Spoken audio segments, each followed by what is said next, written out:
नमस्कार दोस्तों, आज हम साइंस का सेट 2 का क्वेश्चन देखेंगे। देखिए, given below are the structure of some hydrocarbon, select 2 structures which are related to each other from the given option. यहाँ पे ऑप्शन दिए गए हैं, ऑप्शन 4। पहला जो है हमारा, इसमें कार्बन कार्बन के मध्य डबल बॉन्ड है, और जो चौथा है इसमें भी डबल बॉन्ड है, लेकिन जो है इसमें क्लोरीन है चौथे वाले में। अब हम दूसरा और तीसरा जो देखेंगे, तो जो दूसरे के अंदर जो है और तीसरे के अंदर है, सेम जो है इनका मॉलिक्यूलर फार्मूला सेम है, ये एक दूसरे के आइसोमर्स हैं, यानी कि इनके मॉलिक्यूलर जो फार्मूला है सेम है, बट इनकी स्ट्रक्चर डिफरेंस है, तो ये एक दूसरे से रिलेटेड है। तो ऑप्शन जो हमारा जो सेकंड और थर्ड है वो हमारा करेक्ट आंसर है, यानी कि जो सी ऑप्शन है वो आपका करेक्ट आंसर है। नेक्स्ट जो हमारा अगला क्वेश्चन है वो है दूसरा प्रश्न, choose the incorrect statement about the common reaction used in the hydrogenation of the oil, vegetable oil. यहाँ पे हाइड्रोजनीकरण से रिलेटेड जो है इनकरेक्ट जो है स्टेटमेंट आपको देखना है। तो पहला है हमारा, it is an addition reaction, बिल्कुल ये एडिशन रिएक्शन है। दूसरा है, it takes place in the presence of nickel और पैलेडियम कैटलिस्ट, यानी निकल और पैलेडियम उत्प्रेरक की उपस्थिति में, ये भी सही स्टेटमेंट है। तीसरा है, the product contains only single bond between carbon compounds, carbon atoms, यानी कि ये भी बात सही है, जो है सैचुरेटेड प्रोडक्ट बनता है सिंगल बॉन्डेड। और जो चौथा ऑप्शन है, it is an addition reaction which occurs in the presence, तो ये हमारा गलत है, यानी कि एसिड कैटालाइज की उपस्थिति में नहीं होता है। नेक्स्ट है हमारा तीसरा प्रश्न, ध्यान से देखिए, consider the following chemical equations. यहाँ पे एल्यूमिनियम जो है वो वाटर के साथ रिएक्शन कर रहा है और एल्यूमिनियम ऑक्साइड और हाइड्रोजन बना रहा है। तो देखिए यहाँ पे जो प्रोडक्ट के अंदर Al2O3 है, यानी कि एल्यूमिनियम की संख्या 2 है, तो हमें रिएक्टेंट में भी एल्यूमिनियम की संख्या 2 करनी है, यानी कि जो हमारा जो P है वो हो जाएगा 2, और जो वाटर जो है उसकी मॉलिक्यूल की संख्या हो जाएगी 3। तो ऑप्शन जो सी है वो हमारा करेक्ट आंसर, यानी कि 2 3 1 3, option C is the correct answer of this question. Next हमारा जो है चौथा क्वेश्चन, ध्यान से देखिए, स्टडी द फॉलोइंग केसेस। यहाँ पे केस दे रखे हैं, कॉपर सल्फेट मैग्नीशियम के साथ रिएक्शन कर रहा है, आयरन सल्फेट लेड के साथ रिएक्शन कर रहा है, कैल्शियम सल्फेट एल्यूमिनियम के साथ रिएक्शन कर रहा है, और जिंक सल्फेट कैल्शियम के साथ कर रहा है। हमें देखना है which new product will be found is are, इनमें कौन से प्रोडक्ट बनेंगे। तो देखिए, कॉपर सल्फेट मैग्नीशियम, तो मैग्नीशियम कॉपर को हटा देगा, तो यहाँ पे जो है पहला जो है प्रोडक्ट बनेगा मैग्नीशियम सल्फेट, बिल्कुल ये बनेगा। अगला है जो हमारा दूसरा है आयरन सल्फेट की लेड के साथ रिएक्शन, तो देखिए लेड जो है वो कम रिएक्टिव है, यहाँ प्रोडक्ट नहीं बनेगा।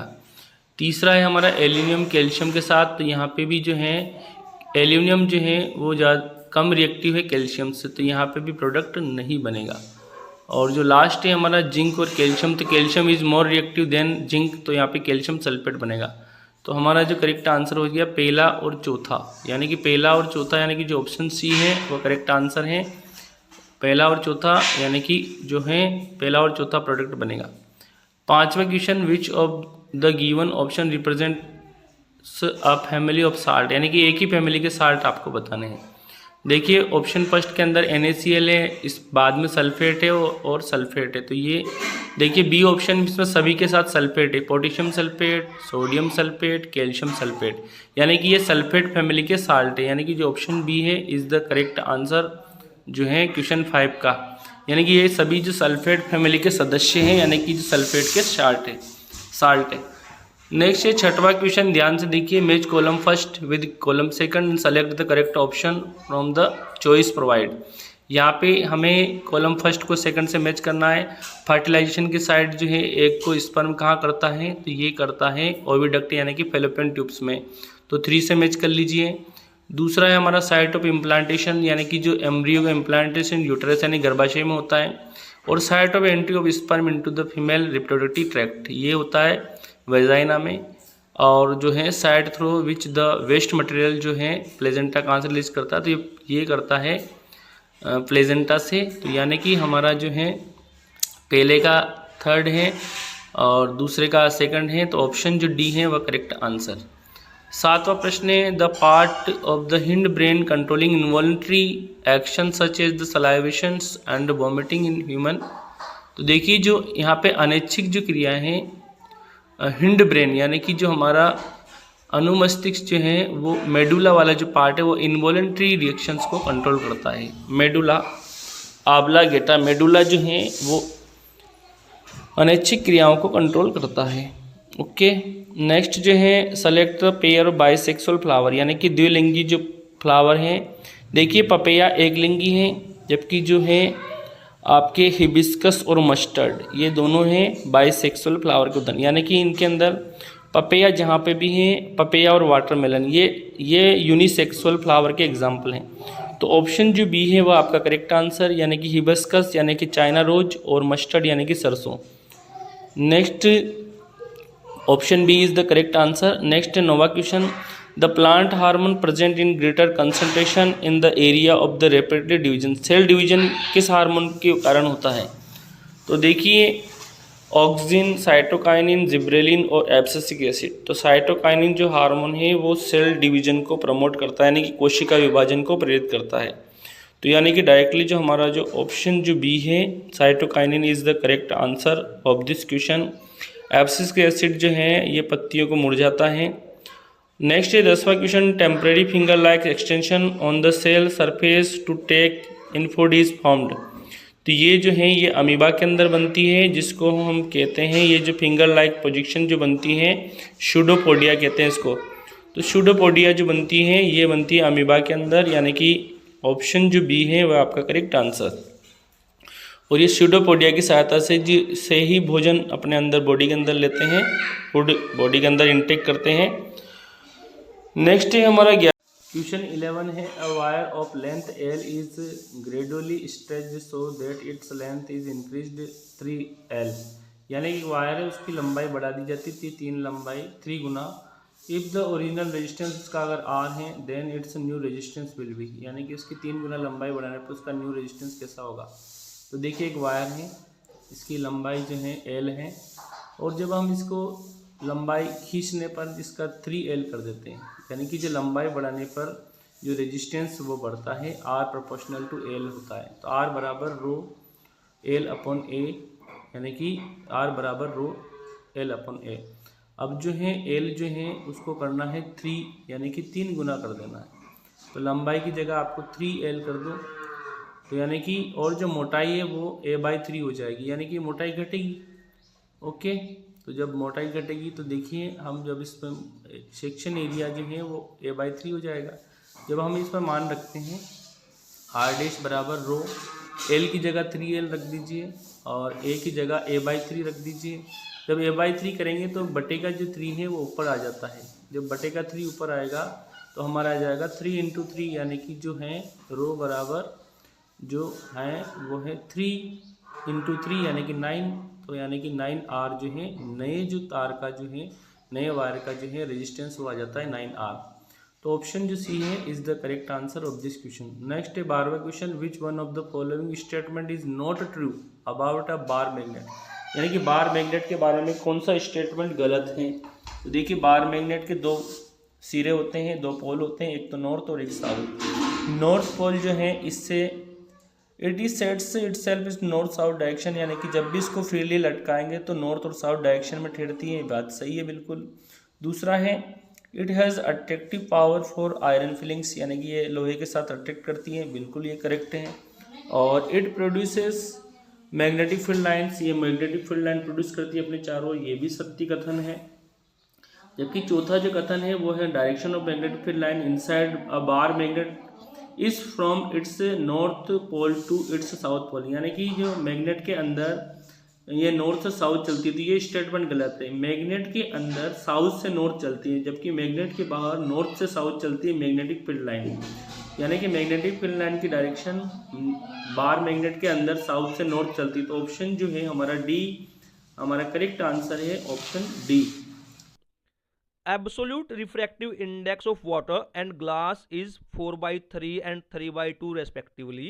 If speed of light in glass is 2 × 10⁸ meter per second, then speed of light in water is आप लोगों को पता है रिफ्रैक्टिव इंडेक्स का जो फॉर्मूला होता है वो होता है mu is equal to c upon v, where c is the velocity of light and v is the speed of light in the given medium. अब सपोज हम इसमें पहले ग्लास लेते हैं, तो mu g 4/3 will be equal to c upon v. अब यहाँ पर क्या दिया गया है, velocity of light in glass दी गई है, तो हमें ग्लास वाला फॉर्मूला लेना पड़ेगा। हम क्या करेंगे कि जो म्यू हमारा है वो 3/2 है ग्लास के लिए, और वेलोसिटी ऑफ लाइट हमें निकालनी है क्योंकि यहाँ दी हुई नहीं है सी, और speed of light in glass is 2 × 10⁸ metre per second. तो यहाँ सी निकल जाएगा, क्रॉस मल्टीप्लाई करेंगे हम, 3 × 2 × 10⁸ डिवाइडेड बाई 2, 2 से 2 कैंसिल, तो सी हमारा आ गया है 3 × 10⁸। अब ये सी आ गया। अब नेक्स्ट हमें निकालना क्या है, speed of light in water. तो वाटर के लिए जो म्यू बनेगा वो दिया हुआ है 4/3 विल बी इक्वल टू, सी हमारा आ गया 3 × 10⁸, 3 × 10⁸, और v हमने निकालनी है। तो v को इस तरफ ले आते क्रॉस मल्टीप्लाई कर लेते हैं, 3 × 3 × 10⁸ divided by 4, 3 3 = 9/4 × 10⁸ metre per second. तो आपका ऑप्शन ए आंसर बन जाता है। लेकिन बेटा थोड़ा सा यहाँ पर इन्होंने एक बात नहीं दी, यहाँ 9/4 × 10⁸ मीटर पर सेकेंड होना चाहिए। हो सकता है आप सभी को इसका आंसर मिल जाए जिसने ये क्वेश्चन अटेम्प्ट किया है। नेक्स्ट क्वेश्चन देखते हैं। When a beam of white light passes through a region of very fine dust particles, colors of light that scatters the most in the region is। आपको पता होगा जो स्कैटरिंग पावर होती है किसी भी कलर की, जो स्कैटरिंग पावर है वो उसकी वेवलेंथ के इनवर्सली प्रोपोर्शनल होती है। जिसकी वेवलेंथ बहुत ज़्यादा होती है वो कलर लीस्ट स्कैटर होता है, और जिसकी वेवलेंथ सबसे कम होती है वो मोस्ट स्कैटर होता है। तो जो ब्लू कलर है इसकी वेवलेंथ लीस्ट होती है, इसलिए इसकी स्कैटरिंग पावर मोस्ट होती है, इसलिए इसका आंसर है आपका C, 14th answer C. Question number 15, the strength of the magnetic field produced inside current carrying long straight solenoid does not depend upon. यह क्वेश्चन भी बेटा मैंने आप लोगों को जब हमने प्रैक्टिस पेपर किए थे उसमें कहा था, और ये यूं का यूं आ गया है, ऊपर वाला भी उसमें था और ये वाला क्वेश्चन भी था। ये क्वेश्चंस रिपीट हुए हैं एज इट इज। तो अब क्वेश्चन के 4 ऑप्शन देखते हैं। Area of the cross section of the tube of solenoid, बिल्कुल सही बात है। Number of turns per unit length in the solenoid, ये बात भी सही है। Direction of current flowing through the coil of the solenoid, कि सोलेनोइड के अंदर जो करंट का डायरेक्शन है क्या उस पर डिपेंड करता है, इस पे डिपेंड नहीं करता। आंसर सी हमारा ऑप्शन है। Material of the core of solenoid, इस पे भी डिपेंड करता है। तो 15th का आंसर आपका बन जाता है सी। आगे चलते हैं।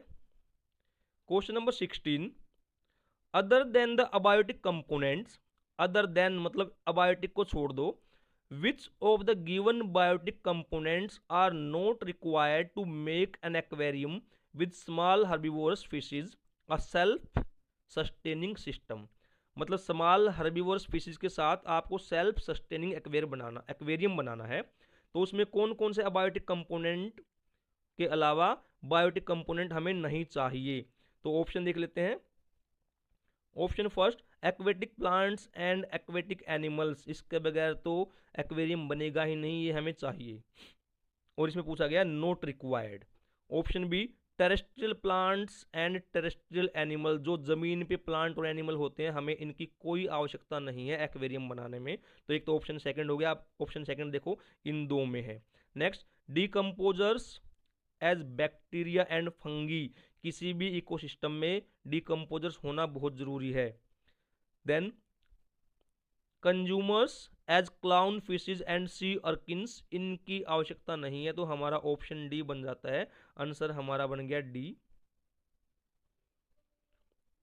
क्वेश्चन नंबर 17 to 20, इसमें एक असर्शन और एक रीजन दिया गया है। आपको बताना है कि कौन कौन सा सही है और कौन सा गलत है, और आपको 4 ऑप्शन देने के लिए यहाँ पर ऊपर इंस्ट्रक्शन दिए गए हैं। तो इनके अकॉर्डिंग हमें अपना आंसर देना है। Question number 17, assertion A, in our action of writing और talking our nervous system communicates with the muscles, कि जब आप बोल रहे हैं या लिख रहे हैं तो आपका जो नर्वस सिस्टम है वो आपकी मसल्स के साथ कम्युनिकेट करता है। बिल्कुल सही बात है, आपकी मसल्स आपको हेल्प करती हैं बोलने में या राइटिंग करने में। अब इसका रीजन क्या है कि जो cranial nerves and spinal nerves from the peripheral nervous systems, कि जो हमारी क्रेनियल नर्व्स हैं बेटा, क्रेनियल नर्व्स हमारे ब्रेन से निकलती हैं, स्पाइनल नर्व्स हमारी स्पाइन से निकलती हैं, मीन्स जो आपकी स्पाइनल कोड है उससे निकलती हैं 31 पेयर, और ये इनको कंट्रोल करती हैं इन मसल्स को। तो असर्शन ए बिल्कुल सही है, रीजन आर भी सही दिया गया है कि ये जो हमारी क्रेनियल नर्व्स हैं ये पेरिफेरल नर्वस सिस्टम से निकलती हैं।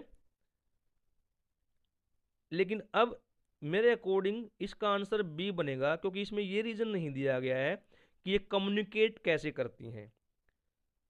जो सिग्नल्स आते हैं उसकी बात नहीं दी गई है, लेकिन अगर दोनों को सही मान ले तो आंसर ए भी हो सकता है, लेकिन मेरे हिसाब से बी ज़्यादा क्लोज है, क्योंकि बात दोनों सही हैं लेकिन उसकी ऊपर वाले की एक्सप्लेनेशन नहीं है। एक्सप्लेनेशन तब बनता जब इसमें जो न्यूरोमस्कुलर जंक्शन से सिग्नल एक्सचेंज होता है वो बात भी शामिल होती।